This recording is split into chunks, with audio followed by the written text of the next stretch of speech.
Good morning. Hey, what a great way to start off with baptism. We had 3 baptisms first service. Isn't that a great way to start off morning? Yeah, good stuff. Man, especially as we're talking about this series, Without Walls. Those of you who weren't here last week, Lane Moss kicked off the series. I would urge you to go online because that first week in any of our series is kind of a key thing. And let me kind of recapture some things that Lane said. When we're talking about the kingdom of God, we want everyone to understand that everybody is welcome. Everybody's invited. And Lane did a great job of helping us to understand that. And it's kind of sometimes a difficult thing to understand, to realize that all people matter to God and that everyone is invited. Everyone's welcome within the kingdom of God. And sometimes we build up all these different walls and people don't feel welcome. And so great idea for us to look at some ways that we can tear down some walls and invite. As Lane was talking, I kind of got something I hadn't thought about before, and that is, isn't it cool that the one guy that everybody thought was a million miles away from God, the tax collector in that story about Matthew, Matthew was a tax collector, and everybody thought he was a million miles away from God. And yet, all it took was one invitation.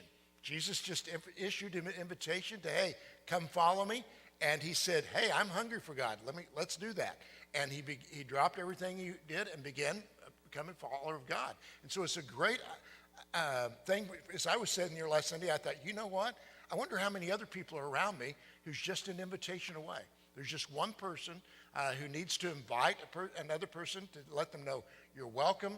It's great for you to come here. We'd love to see you and have you meet and become a follower of Jesus. And so there may be people in your life that are just an invitation away. We'd hope that you'll make that invitation. The other thing I thought about that is that Jesus is creating this whole new community. It's a community that's like no other community that's ever existed before. He calls it the church, but in that community, he wants everyone to know you're invited and you're welcome. And the other thing he wants you to understand is that nobody's perfect. And that's something we don't think about sometimes, because we all have this, we say that a lot, that nobody's perfect, but we don't really grasp it very well, I think, within our lives. I think that there are times that we know very well that we're not very perfect at all, because there's some things that we don't do well at all, and so we understand. We don't want to embarrass ourselves, you know. When I was growing up, you've heard me tell this story before, but my sister was a very good pianist, and she'd do these recitals, and everybody would go, woo, Jane McCracken, you are so good. And her little brother wanted that little bit of that adulation and applause also. And so my mom talked me into taking piano lessons, and it wasn't long that Mrs. Ladd, who thought she may have another piano virtuoso on her hands here, she met with my mom one day after I'd had my lesson with her, and she said, James likes baseball. I think you ought to let him play baseball. And that was my first clue that maybe I was not as good on the piano as I thought I was, you know. But we all have these areas that we're a little bit self-deceived in, because we think we are so good in that particular area, and actually we're not any good at all. I love it when our band plays. I like to listen to music on the radio. As a matter of fact, I crank the radio up so loud that most of the time when other people in the car with me, they say turn it down, and I thump on the side of the steering wheel in time with the music. The reality is I thump on the side of my wheel, but it's not in time with the music. Anybody else like that? You know, don't have any rhythm? When I'm out in the audience and I'm clapping, the praise team's up here going, don't do that. You know, because they're kind of giving me clues that I'm self-deceived about my rhythmic ability within my life. We all have those issues in our life. No place is that even more prevalent in our life than in our spiritual life. We all sometimes think that we have, we say the phrase, nobody's perfect, and we mean that, but we generally say, to excuse some behavior that I have, that I want you to know that, I messed up, so nobody's perfect. And then I always say, well, so-and-so is really worse than I am, because I'm better than him in XYZ area. And we kind of get into that phrase to where we want to self-deceive a little bit to where we want to say, I know I'm not perfect, but I'm better than Steve Moss is. You know, I'm better looking than he is, so therefore, you know, my shorts look better. I look better in shorts than Steve does, something like that, to where we excuse our behavior or excuse something we're doing by saying nobody's perfect, but, and the realization is we all have these kind of issues of where we self-deceive some within our life. Now, I want us to go to a story that Jesus tells in Luke, the third gospel, the third biography of Jesus is written by a man named Luke, who is a physician. He also wrote the book of Acts, and he tells this story. And Jesus tells the story, and right up front, he tells why he's telling the story. He says this in Luke chapter 18, verse 9. He says, to some who were, what's that first word? That confident. What were they confident of? You know, you guys are very confident when you said confident. When you said their own righteousness, you weren't so confident in that, okay? They were confident. They just felt like, hey, we've got it together. We're doing good, you know. We're confident of our righteousness. And as a result of being confident of our righteousness, what happened? They looked down on everyone else. And so Jesus told this parable. We know a couple of things just from that statement from Luke 18. We know a couple of things about the audience. We know that they think they're doing great. They're confident of what's going on. They think they're better than other people in their lives, which of course means that they are self-deceived. There's some self-deception going on. In Jesus' eyes, he knows they're not doing so great, all right? There's some issues that they've gotten in their life, spiritually speaking, maybe morally speaking, or something of that nature, but they don't realize that they've been passing it off for a long time. And this is going to be a really edgy talk. As a matter of fact, nobody's going to come up to Jesus after he finishes this talk and say to them, hey, you know, man, that was so good. Can I download that podcast? I want to hear it again. They're just not going to do that because they're not going to like some of the things that Jesus says. He's going to step on a few toes here because of that. It's not that kind of talk. So here's what they said.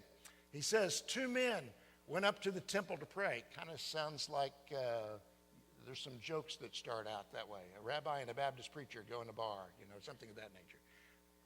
First service laughed at that really good. But nobody's perfect. You're not perfect. It takes a while to get rid of it. 2 men went up to the temple, one a Pharisee and the other a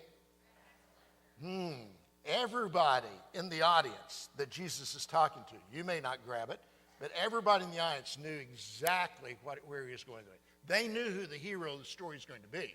The hero of the story is going to be the Pharisee, because Pharisees were really good guys. Pharisees were the devout people. Pharisees were people who did the right thing. And they know who the bad guy's going to be. The bad guy's going to be the tax collector. If you were here last week, Lane kind of outlined why tax collectors were not liked in Jerusalem or in Israel at all, because they were sold themselves to Rome. They collected taxes, and not only did they collect what Rome wanted for taxes, they were able to increase that like 50 or 60%, and that would go right into their own pockets. And so they were not well-liked people. They were cheaters. They were corrupt. And so everybody knew the hero of the story is going to be. It's going to be the Pharisee. And so he says, 2, I'm going to pray. And so the weird thing in this story is that the tax collector is going up to pray to God. Nobody expects the tax collector to pray to God. And if he does pray, he's not going to do it in the temple because he's not supposed to be in there to begin with. So here's the story. The Pharisee stood by himself, and this is what he prayed. God, I thank you that I'm not like other people, those Democrats and Republicans, those evil Cowboy fans, those Texas Longhorns. Oh, that's not in the text, but the same type of deal here. Robbers, Texas Longhorns, evildoers, adulterers, or even like this tax collector saying next to me. And then he says, I fast twice a week, and I give 1/10 of all I've got. Now, this is loaded with details that the people in the first century would have got immediately, all right? The Pharisee stood by himself. Why? Because he didn't want to get contaminated by the rest of the folks around him. There were some things that you and I don't even think about that they thought about in the first century if you were a Jew. And that is, if you were ritually unclean, you could not go into the temple. And so they stayed away from all the things that could possibly contaminate it. And they thought that that was an expression of their devotion to God. And they would really work hard not to run into someone who could defile them or make them unclean. You wouldn't want to run into a Gentile. You wouldn't want to run into a person who is a tax collector or a leper or even a woman, because there were some Jewish rabbis that they called blind rabbis.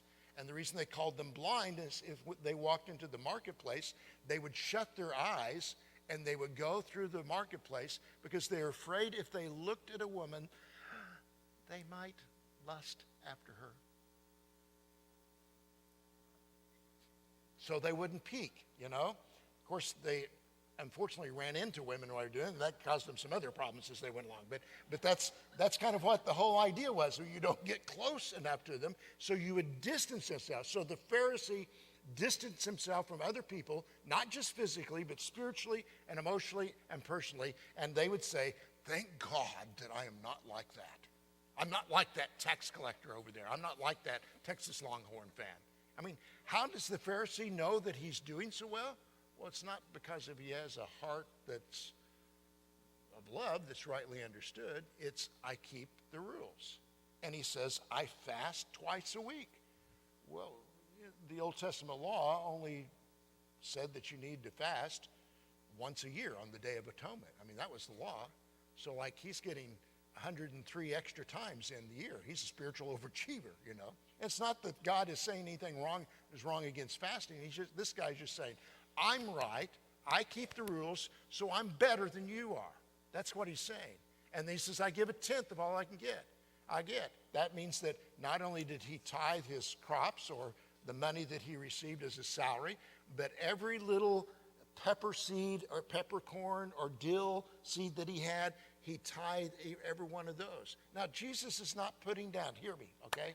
Jesus is not putting down prayer or fasting. Both are disciplines that are good to have in your life, all right?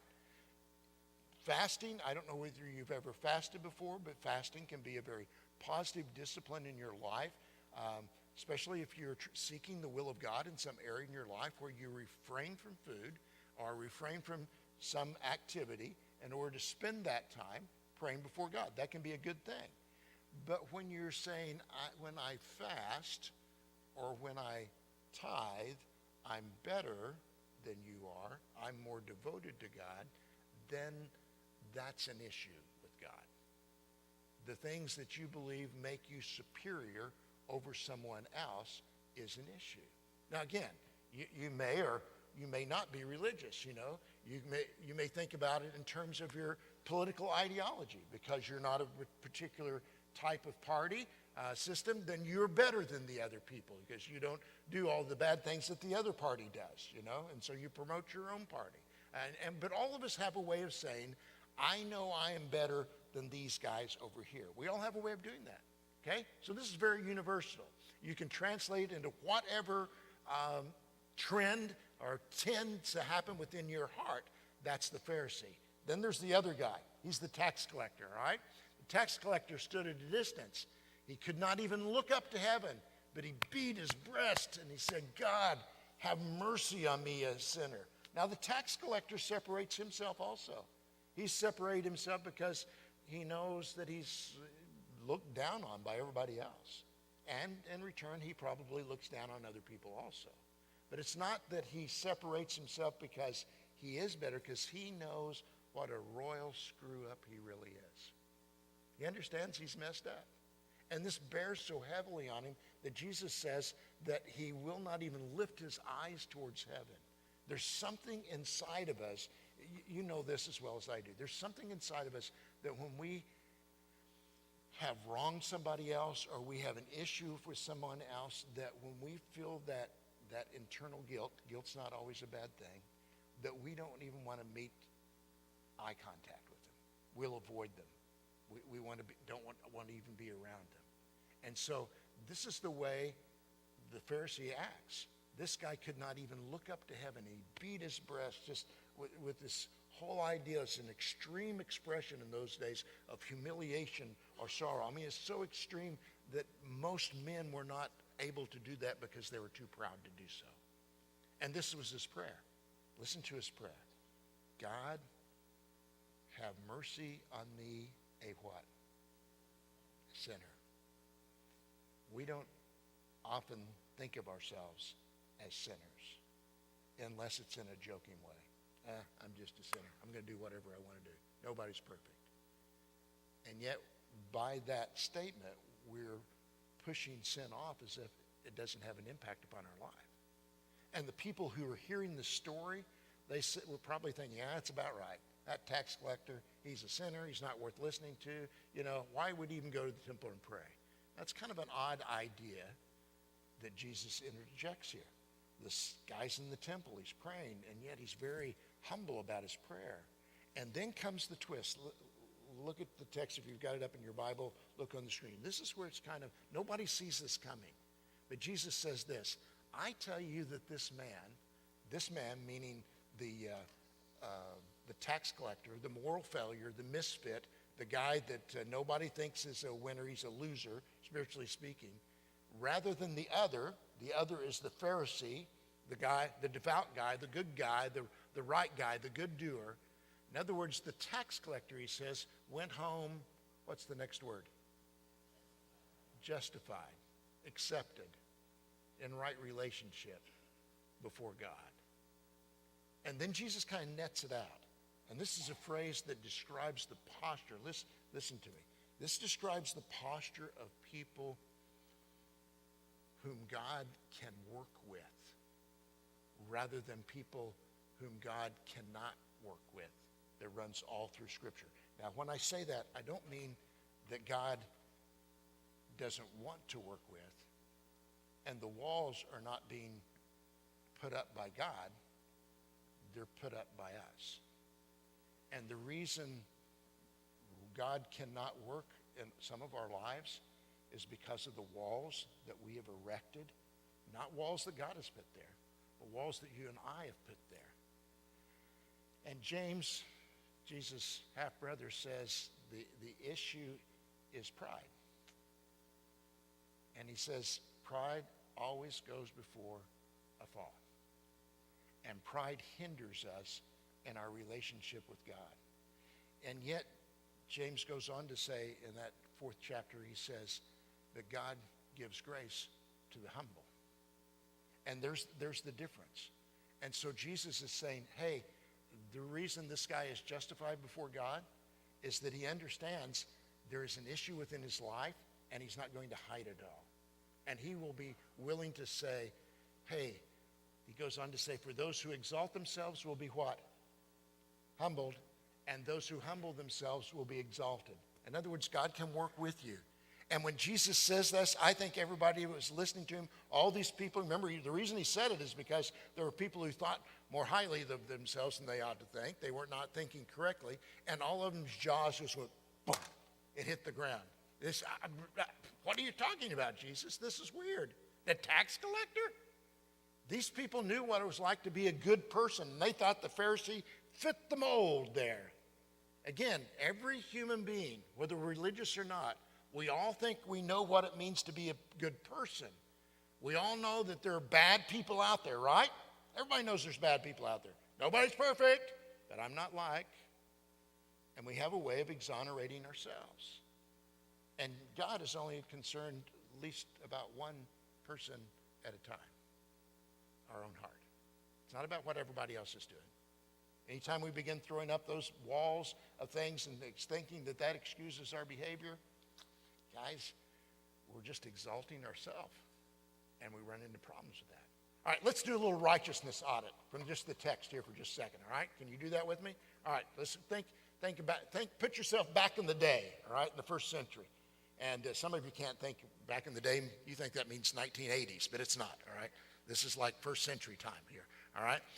We're not talking about disco music here. We're going back further than that. All right, so back in the day, if you think about the Pharisee and the tax collector and the way they would measure a person who is a good person in the religious community. Let's think about who come out on top. Who do you think read the Old Testament scrolls more regularly, the Pharisee or the tax collector? Pharisee, you're right. That's probably correct. All right. Who do you think, because they read the scrolls more often, who knew more about the law, the Pharisee or the tax collector? Pharisee. All right. And if you did a little self-assessment and you asked the Pharisee and the tax collector, which of you really loves God with everything within you? Who do you think would say, it's me? That would be the Pharisee. One more category. Who do you think was more aware of their desperate need for God? Tax collector? Yeah, Pharisee. That would be him who said, have mercy. Have mercy. I need you, God. Jesus calls this, and this is a really important moment, this awareness of and this public confession of our desperate need for God is, he calls that humility. And it's those who are humble that God can work with. No pretending, no hiding. Now, we have a phrase in the 2000s for communities where people are really humble, and we call it that the people are really real. You heard that? That guy's real. He's real. And basically that means that they are pretty open and honest about their life. They're willing to admit areas that they may be wrong in. But the reality is we pretend a lot, don't we? We like to create images. This may be just for me, but apart from God, my mind normally goes towards resentment and vengeance, towards moments of grandiosity, toward fear, toward making my life the only project that's going on. My tendency is, how can I be more successful? And apart from God, my words will just flow all the time towards self-promotion. My actions will flow more towards self-indulgence than self-denial. And I'm all about my will being done rather than God's will being done. And that's not humility at all. Now, Jesus says, I'm making this new community, this totally new community, this thing called the church. And it's a place where everyone is invited, everyone is welcome, Jew, Gentile, slave, free, male, female, doesn't matter your ethnicity or your political party affiliation. You're all invited. And we say, wow, that's great, God. That's great. No us and them. Everybody's welcome. And he says also it's a place where nobody's perfect.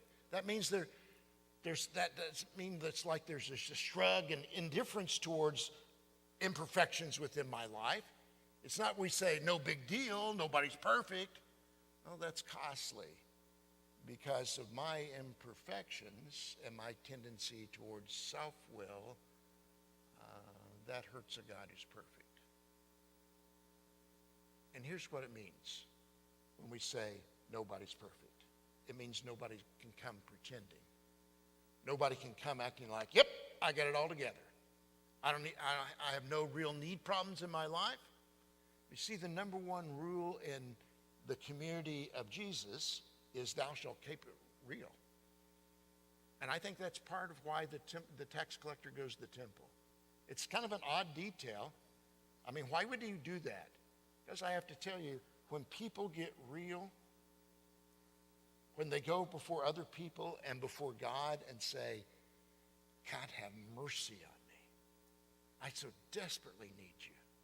When you say those words, please understand there is a freedom that comes from not having to hide or pretend anymore. Healing comes when you are known. Sickness remains when you keep secrets. And we live in a world where we're taught to hide just reflexively, We don't even have to think about it. If we live in a world where if we want people to welcome us, we've got to be as rich as Warren Buffett and as as smart as Albert Einstein and as strong as Andre the Giant and as good looking as Dwayne Johnson the Rock, all right? I was going to say James McCracken, but I didn't figure you'd handle that one too well. And the crazy thing is, even we try to convince people of that. We try to convince people we have more than we have, or else we take pride in that we don't have things and we put down everybody else, and that we're strong as Andre the Giant. Gang, the church is for people who are, you can be as strong as Warren Buffett and as smart as Andre the Giant and as sexy as Albert Einstein. You seen Albert Einstein pictures of him? Yeah, if you think he's sexy, we've got some counseling programs laid out for you, okay? And we say, you know, Jesus says, you're invited. You can come in. You're my kind of person.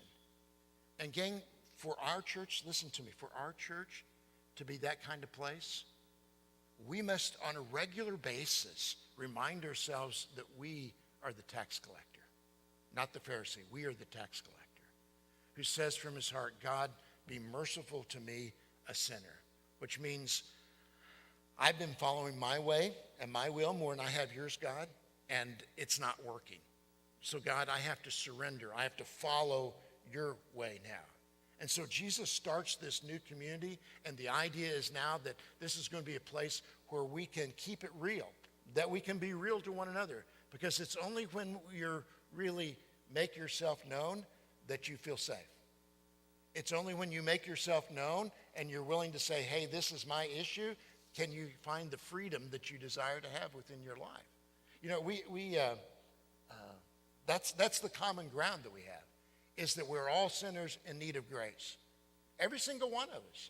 And when we put on airs and pretensions that we are more than that, it becomes a problem within our relationship with God. Not because God's putting up any walls, it's because we're building those walls. In Celebrate Recovery, there's a moment that comes when someone realizes, I can't handle this by myself anymore. And in order to be healthy, I've got to admit, I can't handle this area in my life. I have to surrender. I can't, but God with me can. He can help me with this. So I surrender to him, and I tell someone else the secrets that have kept me unhealthy. And anytime someone says in Celebrate Recovery, or maybe it may be some different support groups, whether it's AA, whatever it is, anytime someone says, hello, my name is James, I struggle with anger. Hello, my name is James, I struggle with alcohol, with drugs, with sex addiction, or whatever your area may be, then everybody says in response, hi, James, and they applaud. And it's a way of saying, hey, we're celebrating your openness. We're celebrating the fact that you are seeking healing within your life. The applause is not because you've got a drug habit. The applause is not because you're angry all the time and you're blasting everybody out and nobody wants to be around you. That's not what the applause is. The applause is because you've recognized and you publicly declare, hey, I've got a problem. I know I need help. And sometimes it has taken people years or even decades of absolute hell to get to that place in their life.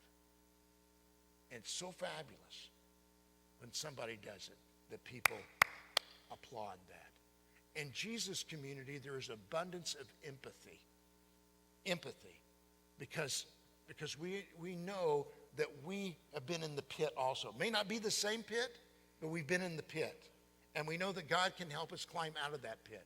And we sometimes we even say, well, I don't even know what to say to what you just told me. I don't know what to say. But I know what it's like to be in a pit, and you're not alone. Teresa Wiseman is a person who works with diverse professions where empathy is relevant. And she says this, let me make this quote. She says, I always think of empathy as this kind of sacred space where someone is kind of in a deep hole and they shout out from the bottom. Go ahead. They say, I'm stuck. It's dark. I'm overwhelmed. Then we look and we climb down. I know what it's like down here. You're not alone. Those are great words. That's the call of you and I as a part of Jesus' community. Jesus and his community hear the call of someone in the pit, and we're willing to descend the ladder. You know why we're able to descend the ladder and why we even want to? Because that's what Jesus did for you and I. Jesus, who was God in heaven, and he climbed down from heaven and descended to earth so he could experience everything that we went. The Word became flesh and dwelt among us. That's what that means. He became in the same issues, having the same issues that we did. Matter of fact, the writer of one of the New Testament books, the guy who wrote Hebrews, said this: "For we do not have a high priest," that's Jesus, "who is unable to empathize with our weaknesses." He's able to empathize. He's not unable to do that. But we have one who has been tempted in every way just as we are, yet he did not sin. He's been down the pit. He can show us how to crawl out of it. Go on. It says, "Let us then approach God's throne of grace with confidence." That's the confidence we have, is that we can't do it alone. We can only do it with Jesus. "So that we may be able to receive" what? And find what? To help us in our time of need. Just a question. When is our time of need? I'd say it's about 11:40. It's any time. Time's right now. What time do you need him? I need him right now. And Jesus comes into our cave, right into our pit, right into our darkness, right into our sin, right into our guilt, and he says, "You're not alone." And he knows everything about you. You're not hiding anything from Jesus. You're not hiding anything from God when you pretend. So you don't need a mask, no pretension, no hiding. You can be real and you can be loved. He starts this community, and it's unlike any community ever. And Jesus begins this community where people could come and be real and be loved and to say, "You know what? I screwed up. This area of my life, I know I got this image up here, but that's not real. This is the reality." And I'm able to say that. And you know what happens? When you make that confession, that's when the road to healing becomes. That's when it starts. When you make that confession, when you're able to shout out to God, "God, this area, it's beating me up. I'm wrong in it. I need help." When you do that, that is the road to freedom. That's how it starts. You say, "Well, that just happened back then." No, it happens every day, every single day. It still happens today. During first service, we had 3 baptisms, 3 ladies who said, "I can't. Life is beating me up. I have been on a road that is destroying my life. I can't. But God, I'm willing to partner with you so you can." It still happens today. I'm going to ask Jim to share some things. Hi, I'm Jim. I'm a grateful believer in Jesus Christ, and I'm an alcoholic. There we go. If you're listening, there we go. I like that. I have a 2-year-old son.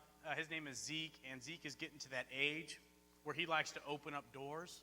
You guys, parents, you guys know this can be a struggle, be a difficult time. Always opening, always closing. But he likes to play hide and go seek. Doesn't really know how to play. He cheats all the time, but we're not going to get into that.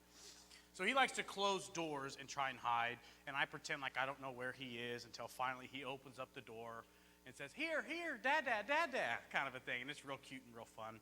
But sometimes he can't open the door back up. And so he just sits there and he screams and he cries until I go and I find him. And it's really cute and it's really fun for a 2-year-old to do that. It wasn't as cute and it wasn't as fun when I would do that or when you do that. You see, this whole series is called Without Walls, but here's the reality. We have all built up our own walls. And we think that we're protecting ourselves, and we think that if I just can take everyone out of the picture, I'll be okay on my own. When in reality, what you end up doing is you're blocking out other people that can come into your life to help heal, to help recover from whatever you're going through. See, when I first noticed that I started having a problem with alcohol, I thought I was scared, and I didn't know what to do. And I thought if I just keep this to myself, I can get over it on my own. And the more I built those walls and the higher I built those up, the more lost, confused, and the worse everything got. It wasn't until I stepped out and admitted, hey, I have this problem and I have this issue. And I will tell you, it was not fun. I still do not enjoy sitting on stage and admitting that I'm an alcoholic. But I will tell you this, that there's healing found when confession happens. Every week we have a challenge that James puts together or Steve puts together, and it's something for you to do this week. This week, the challenge is going to be a little bit different, and it's going to be a little uncomfortable. But here's what I believe about Jesus. Jesus doesn't desire you to be comfortable. He desires you to be free. And so what we're going to do here in a few moments is we're going to sing a song, and there's going to be some elders, some leaders, some men, some women who are going to be along these walls. And it's an opportunity for you to go and to talk with them. It's really not an opportunity. You can if you want to. It's really not about talking about your cousin's problem who has this issue. You can do that. But it's a time for you. A time to be open, a time to confess. There's a passage in the book of James. It was written by Jesus' brother who didn't even believe in him until after he saw him resurrected. James had his own garbage, had his own junk that he had. But here's what he writes. Confess your sin to each other, pray for each other, so that you may be healed. This isn't a time for people to know your business. It's a time for you to celebrate the covenant. It's not a time for you to go and to really open up this dark door that you didn't hope anybody would ever know about. But instead, it's an opportunity for you to come out and say, you know what, I'm going to take my first step. Maybe you have a struggle or an issue or something in your life that you've never told a soul. Maybe you've prayed to God about it, and I think God can do some amazing, miraculous things. But here's what the scripture says. Confess to one another. Talk to each other about your struggles. Because it's not about like who's higher on the totem pole or whose sin is worse. It's all about we're all in this cave, James talked about. You need somebody to be in that cave with you. In 5 years, in 10 years, in 15 years. What if you were to look back on a Sunday like this Sunday? See, that was the first time I took a step forward out of darkness and into the light. Listen, we have pretended we have it all together, and I pretend I have it all together. The reality is I don't. And I can sit here today and say I can celebrate from recovery. I'm working on my issues with alcohol. What is something that you can step forward to today? It doesn't have to be drugs, it doesn't have to be alcohol, it doesn't have to be something egregious that we think is really, really bad. Instead, there's something in our lives that maybe we're just holding back, we're keeping away from each other, we're keeping, hopefully it's just between me and God. And the scriptures say clearly, step out, confess to one another. Because that's where healing takes place. We're all broken people, we all have walls. But I tell you, God's desire for the church is not that we keep these secrets, it's not that we just pretend we're all okay, we meet once a week and we just celebrate. Instead, we live life together. That's discipleship. That's following Jesus. That's what desire for you to do this morning. As we stand and sing, there'll be an opportunity for you to go to a man or to a woman that's around this room and just talk to them. Pray with them, confess them. Because I'll promise you this.